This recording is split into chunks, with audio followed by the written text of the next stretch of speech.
दो अक्षर का प्यारा नाम, जय जय श्री राम, जय जय श्री राम। नमस्कार ग्वालियर, आप सुन रहे हैं रेडियो गूंज 90.8 FM। मेरा नाम है अर्जुन और आज हनुमान जयंती के उपलक्ष्य में एक बहुत ही कमाल का शो और एक बहुत ही कमाल के गेस्ट आज हमारे साथ में है, पंडित अंकित शर्मा जी, मोटिवेशनल स्पीकर। नमस्कार सर।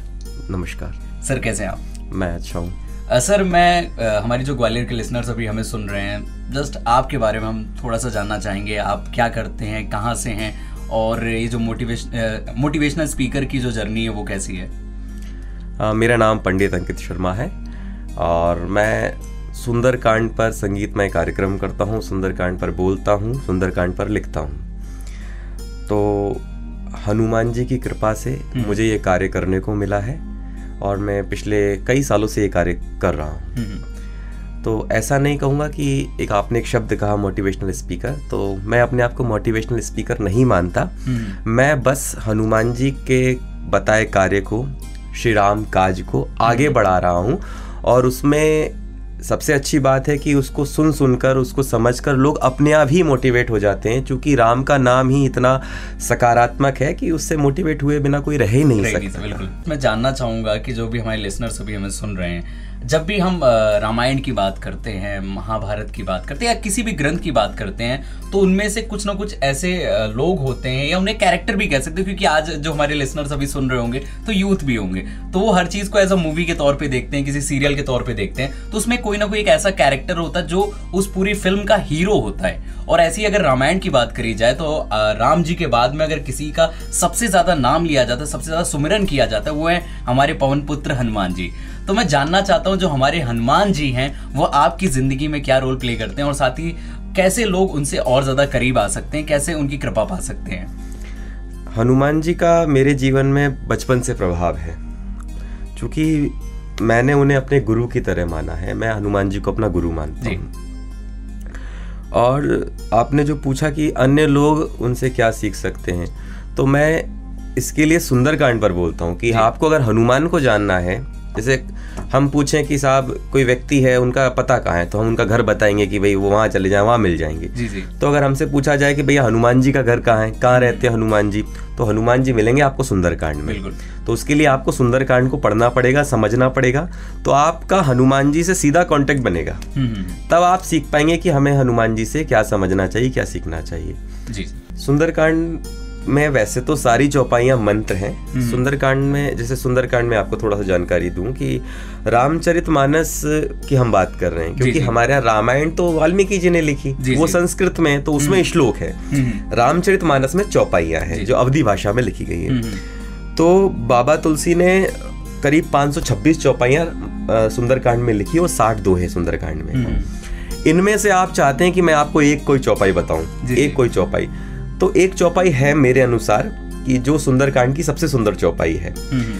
ये चौपाई राम बोलते हैं सभी वानर भालुओं से।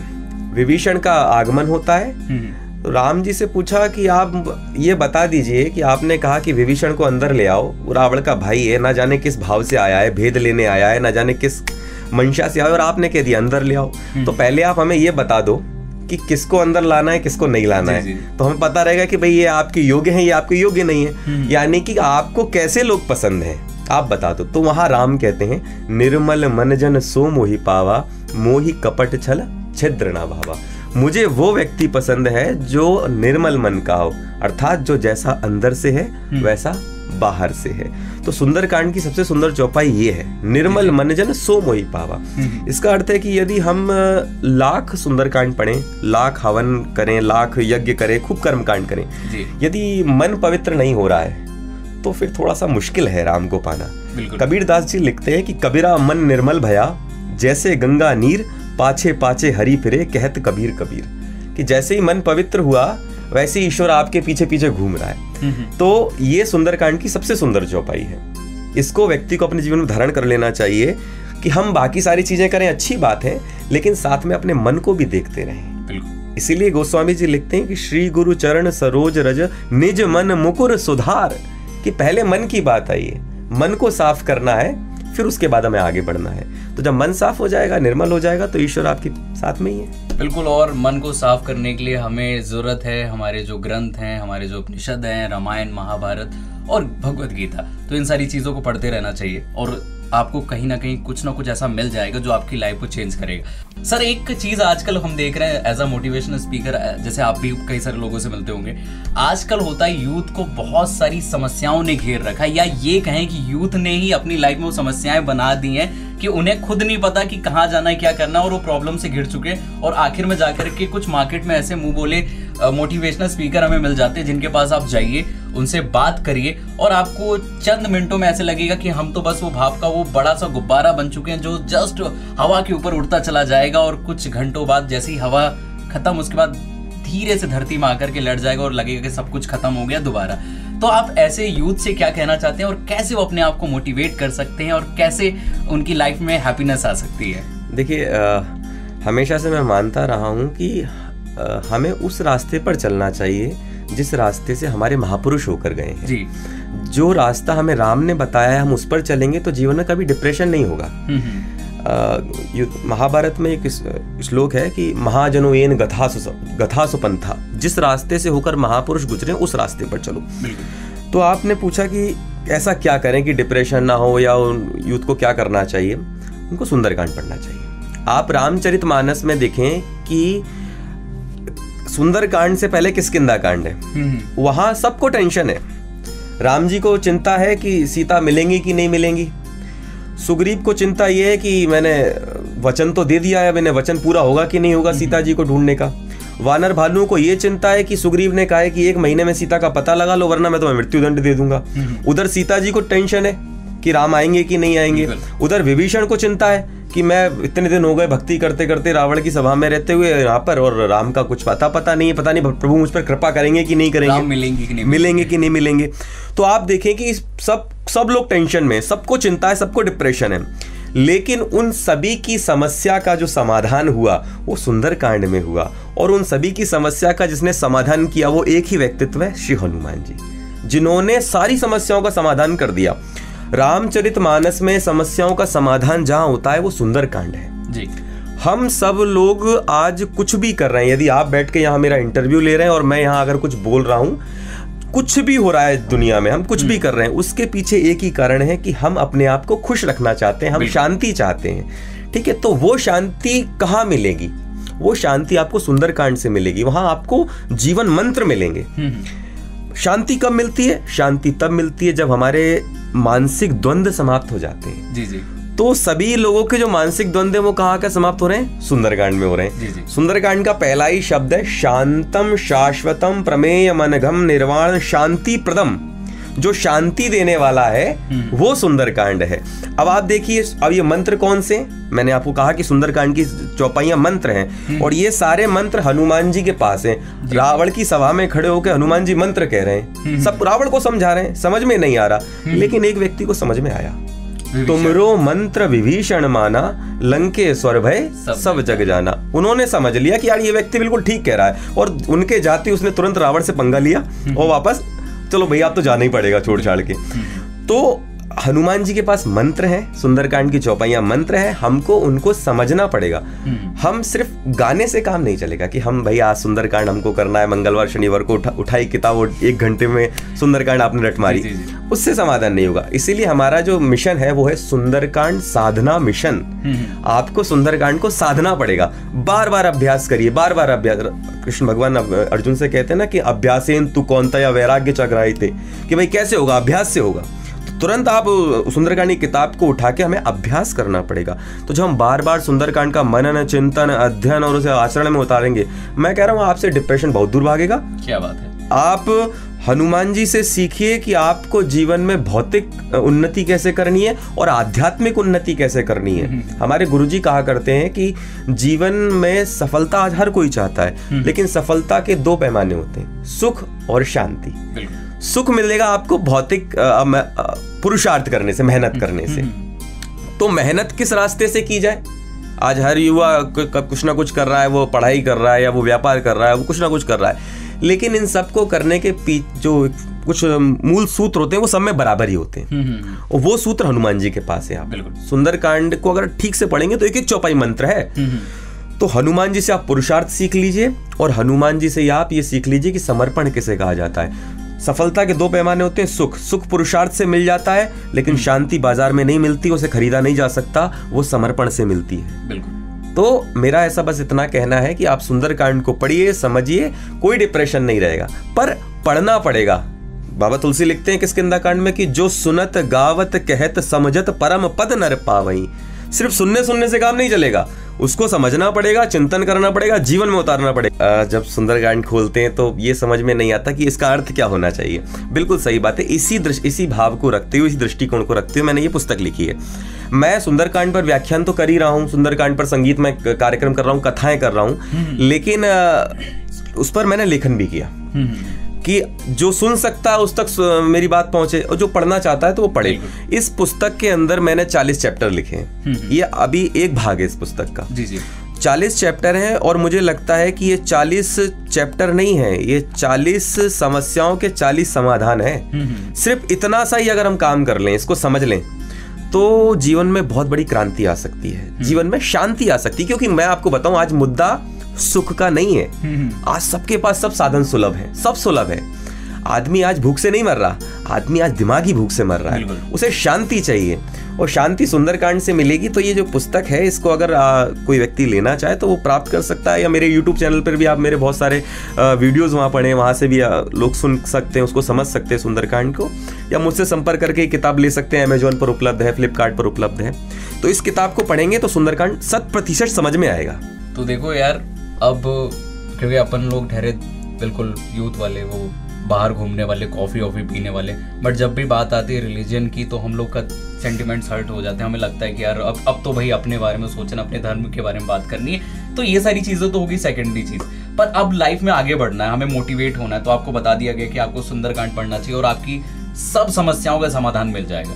बट एक सर देखो, अपन जैसे कि आप और मैं बिल्कुल आज मैचिंग में कपड़े भी मैच कर रहे हैं, और येलो, और आज जैसे कि आपको पता है कि हनुमान जयंती है, और बहुत सारे लोग आज अपने ग्वालियर शहर में बाहर निकले होंगे, और हर कोई चार्ज है, और सबको लग रहा है कि बस हनुमान जी का नाम लेना है। और जगह जगह पे अपने ग्वालियर शहर में भंडारा, पूड़ी सब्जी, तो क्या कहने, सो टेस्टी, मतलब इससे बढ़िया कुछ नहीं हो सकता। अब सर जरा बात कर ली जाए इन सारी चीज़ों को थोड़ा साइड में रख करके। एक चीज़ जो मैं अभी देखता हूँ और मुझे लगता है कि यार क्या सच में ये सही हो रहा है। जैसे हनुमान जी की बात कर ली जाए, हम राम जी की बात कर ली जाए, राम सिर्फ एक नाम, पर इसमें हमारी लाइफ की हर एक समस्या, इसके साथ हमें क्या करना है क्या नहीं करना है। राम इकलौते हैं जिन्हें कहा जाता पुरुषोत्तम श्री राम, पुरुषों में जो उत्तम है। पर कहीं ना कहीं आज हम देखते हैं कि राम को सिर्फ नाम बना करके लोग बस भीड़ में भाग रहे हैं, और उन्हें लगता है कि बस राम का नाम लेते रहो सब सही हो जाएगा। तो ऐसे लोगों को आप क्या कहना चाहिए? देखिए, मैंने आपको अभी एक छोटी सी बात कही थी कि दवाई को यदि आप हाथ में पकड़कर उसका नाम बोलेंगे तो वो इतना असर नहीं करेगी। मैं ये नहीं कहता हूँ कि नाम से फर्क नहीं पड़ता। बाबा तुलसी लिख के गए कि कलयुग केवल नाम आधारा, सुमिर सुमिर नर उतरई पारा। लेकिन एक समस्या है, नाम लेने में दिक्कत नहीं है, पर नाम भाव से लिया जा रहा है कि नहीं लिया जा रहा है। नाम आज प्रभाव से लिया जा रहा है। जी जी। मतलब माफ करना, मुझे मैं एक बात कहना चाहूंगा कि आजकल जो मैं यूथ को देख रहा हूँ, वो जब जय श्री राम लेता है तो उसके अंदर से एक उग्रता निकल के आती है कि जय श्री राम। जबकि मुझे ऐसा लगता है कि राम बहुत सौम्य है। वो तो जब रावण को भी मारते तब भी मुस्कुरा देते हैं। जी जी। तो मुझे लगता है कि राम भाव का विषय है, ये प्रभाव और अभाव का विषय नहीं है। तो सबसे बड़ी बात यही कहना चाहूंगा मैं कि राम को समझने के लिए हमें सबसे पहले ग्रंथों को उठाना पड़ेगा। अगर हम ग्रंथ नहीं उठाएंगे, यदि हम पढ़ेंगे नहीं, आज हिंदुत्व क्या है, सनातन क्या है, सनातन का बेस क्या है, आधार क्या है, सदग्रंथ। यदि उन सदग्रंथों की हम उपेक्षा कर देंगे, मैं बहुत सारे लोगों को देखता हूँ जय श्री राम, अगर उनसे पूछ लिया जाए कि राम कथा के विषय में थोड़ा पूछ लिए तो नहीं जानते वो। उन्हें बस राम का नाम ले लो, इतना पर्याप्त है। थोड़ा सा झंडे वंडे उठा लो और उनको लगेगा कि भैया नहीं, ऐसा नहीं भैया, राम काज करना पड़ेगा। तो उसके लिए पहले हमको राम को पढ़ना पड़ेगा, समझना पड़ेगा। तो ये जो रामायण है, जो हमारे घर में लाल कपड़े में बांध के ठूस दी जाती है ना अलमारियों में, तो मुझे लगता है कि अब इनको निकालने का समय आ गया है और इनको बड़े भाव से पढ़ने का समय है। जी जी। और इन पर चिंतन करने का समय है। ऐसा नहीं कि 24 घंटे के लिए आपने मंडली बुलाई और वो नाच गा के पढ़ के चले गए और आपको कुछ पता ही नहीं चला। मैं आपको एक छोटा सा किस्सा बताता हूँ कि ये जो यात्रा है मेरी यहीं से शुरू हुई। चूंकि ये मेरा आध्यात्मिक विषय में शुरू से इन सारी चीज़ों में रहा हूँ, लेकिन कभी मेरा ऐसा था नहीं कि मुझे यही सब करना है। मैं एक दूसरी फील्ड का व्यक्ति था और वहाँ जाना भी चाहता था, लेकिन फिर जो राम जी को मंजूर होता है राम जी वहाँ ला के खड़ा कर देते हैं आपको।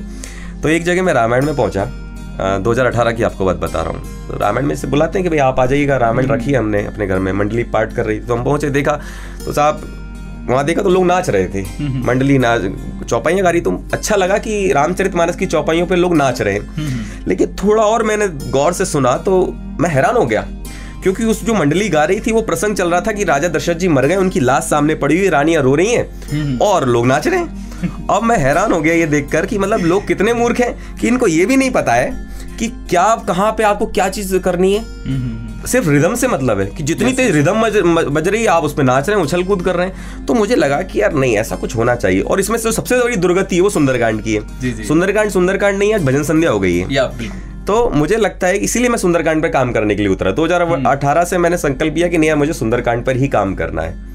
दुर्भाग्यवश सरकारी, मैं आपको बताऊं, सरकारी नौकरी का विकल्प मेरे सामने आया कि भाई आपके सामने सरकारी नौकरी रखी, अब आप सरकारी नौकरी कर लो या सुंदरकांड कर लो। मैंने सुंदरकांड ही चुनूंगा मैं। क्या बात? तो मैं सुंदरकांड चुना। तो सुंदरकांड पर तब से मैं काम कर रहा हूँ। तो वो जो आपने प्रश्न किया कि युवाओं को चाहिए कि पढ़ा जाए, कि यदि हम अपने ग्रंथ नहीं पढ़ेंगे, सदग्रंथ नहीं पढ़ेंगे, फिर कहेंगे कि हम हिंदू हैं, हम सनातनी हैं, तो ये दोगली बात होगी। जो अपने सदग्रंथों को नहीं जानता, जो रामायण को नहीं जानता, वो अभी हिंदू नहीं है। उसे हिंदू होना पड़ेगा, क्योंकि हिंदू होना इतना सरल नहीं होता है। बिल्कुल। देखिए, बात आपको थोड़ी सी तीखी लग सकती है, कुछ लोग कहेंगे कि अरे ये कैसे बोल दिया। तो अब वो समय आ चुका है कि जब आपके घर में जो रामायण, जिसे आपने सच में लाल कपड़े में पैक करके रख दिया है, और घर में कभी जब सफाई होती दिवाली की, तब उस लाल कपड़े को हटा करके साफ किया जाता है और फिर से उसी लाल कपड़े में बंद करके रख दिया जाता है। तो फिर से मैं जितनी भी दादी नानी है ना, जो पहले अपने नाती पोतों को रामायण और महाभारत सुनाया करती थी कथा के तौर पे, और बच्चों के जहन में रहता था कि अरे हमने वो ये कथा तब सुनी थी, तो अब समय आ चुका है थोड़ा सा बदलाव का, और अच्छे से अपने ग्रंथों के बारे में जान सकते हैं। शॉर्ट में हम चाहेंगे कि हमारे लिसनर्स को बताया जाए। देखिए, आज का जो समय है वो बहुत आधुनिक समय है, और हमारे पास जो ये 6 इंच का ये यंत्र है, इसमें कुछ नहीं, गूगल पर जाकर, यूट्यूब पर जाकर हमें सिर्फ डालना भर है, और ना जाने कितने हजारों वक्ता टपक पड़ेंगे, इसमें से हजारों रामायण कथाएं निकल पड़ेंगी। तो बस थोड़ा समय निकाल के इनको समझना है। बस थोड़ा सा ये ध्यान रहे कि हम सुन किसको रहे, थोड़ा सा कि इसका भी चयन कर लें कि वक्ता किसको आपने रखा है, क्योंकि जो आप ऑथेंटिक हो, जो ठीक ठीक बात करे, आप उसको ही सुने, जो राम की बात करे। चूँकि जैसे कि आपने शुरू में एक बात कही थी कि बहुत सारे मोटिवेशनल स्पीकर हैं जिनको सुनकर थोड़ी देर तो ऐसा लगता है कि हम बिल्कुल आसमान में उड़ गए, लेकिन थोड़ी देर बाद जब घर आते हैं तो वो वही की वही स्थिति में आ जाते हैं। वो इसीलिए होता है चूँकि वो ठोस नहीं होता है। तो जो अगर एक्चुअल आपको डिप्रेशन भगाना है, एक्चुअल में चाहते हैं कि जीवन में हम तरक्की करें, एक्चुअल में ऊंचाइयां चाहते हैं, तो उसके लिए आपको ठोस सूत्रों की आवश्यकता है, और वो ठोस सूत्र, वो फॉर्मूलास आपको इन ग्रंथों में मिलने वाला है। तो मैं बस एक ही चीज़ कहूँगा कि आप सुंदरकांड को बहुत अच्छे से पढ़ें, समझें। बहुत सारे वक्ता आज यूट्यूब पर मौजूद हैं, उनको पढ़ें। आप मेरी पुस्तक से भी आप समझ सकते हैं, लगातार मैं कार्यक्रम भी दे रहा हूँ, उस पर भी आप सुन सकते हैं। और धीरे धीरे करें, एक दिन में नहीं होगा, सतत अभ्यास से होगा, समय लगेगा थोड़ा, क्योंकि जीवन बहुत महंगी चीज़ है। तो इसको बनाने के लिए थोड़ा समय तो लगेगा, थोड़ी कठिनाइयाँ तो आएंगी, एक बार में नहीं होगा। तो आप सतत अध्ययन करें, सतत चिंतन करें, हनुमान जी को अपना आराध्य बनाएं, हनुमान जी को जीवन में ले आएं, क्योंकि वह दुर्गम काज जगत के तेते, सुगम अनुग्रह तुमरे तेते। उनकी अगर कृपा हो जाती है तो कुछ भी असंभव नहीं है, क्योंकि पुरुषार्थ का अपना एक महत्व है, लेकिन कृपा का भी एक अपना महत्व है। सुग्रीव के जीवन में कुछ भी अच्छा नहीं बचा था, सब कुछ चला गया था। उसके जीवन में बस एक चीज़ अच्छी थी कि उसे भरोसा था कि भाई सब कुछ चला जाए, लेकिन मेरा हनुमान मेरे साथ है। और हनुमान जी ने उनके जीवन में सब कुछ मंगल कर दिया।